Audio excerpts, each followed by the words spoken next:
আসসালামু আলাইকুম ভাই ও বোনেরা, আপনারা কেমন আছেন? আশা করি ভালো আছেন, আমরাও ভালো আছি।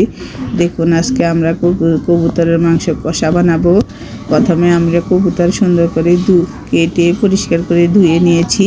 এবার আমরা আদা রসুন বেটে নিয়েছি, পেঁয়াজ কাঁচামরিচ কেটে নিয়েছি। এবার আমি বসাবো। প্রথমে আমি ফ্রাই প্যান বসিয়ে তেল গরম দিয়ে দারচিনি, এলাচি আর তেজপাতা দিয়েছি, আর অল্প একটু মৌরি আর একটু গোটা জিরা দিয়েছি। দিয়ে একটু ভেজে নেবো। এগুলো ভেজে তারপর আমি লবণ হলুদ মেখে নিচ্ছি কবুতরে। লবণ হলুদ মেখে তারপর আমরা এই রান্নাটা করব। এবার আমি ফ্রাই প্যানে তেলের মধ্যে পেঁয়াজ কাঁচামরিচ দিয়ে দিলাম। দিয়ে পেঁয়াজ কাঁচামরিচগুলো আমরা কিছুক্ষণ ভেজে নেব। তারপরে আমরা বাকি মশলাগুলো দিব। এভাবে ভেজে তারপরে এবার 1 চামচ আদা আর 1 চামচ রসুন বাটা দিয়েছি। দিয়ে এবার মশলাগুলো আমি ভালো মতো ভাজবো, যেন কাঁচা গন্ধটা চলে যায়।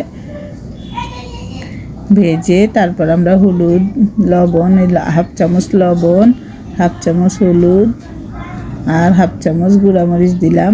ঝাল একদম কম দিব। দিয়ে মশলাটা আমি ভালো মতো কষিয়ে নেব। এবার 1/2 চামচ জিরা ধনিয়ার গুঁড়া আর 1/2 চামচ থেকেও কম গরম মশলা গুঁড়া দিলাম।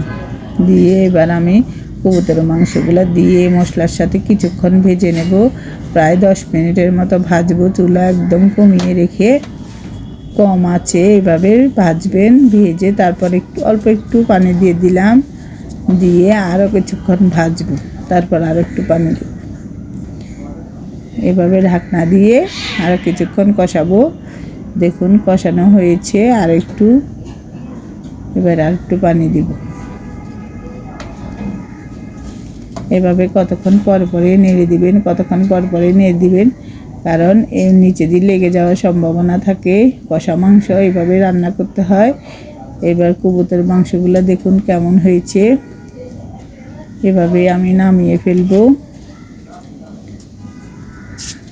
এভাবে আপনারা কবুতরের মাংস রান্না করে খাবেন। আর আমাদের চ্যানেলটা সাবস্ক্রাইব করে দিবেন, লাইক করে দিবেন, শেয়ার করে দিবেন। আজ এ পর্যন্ত। আল্লাহ হাফেজ।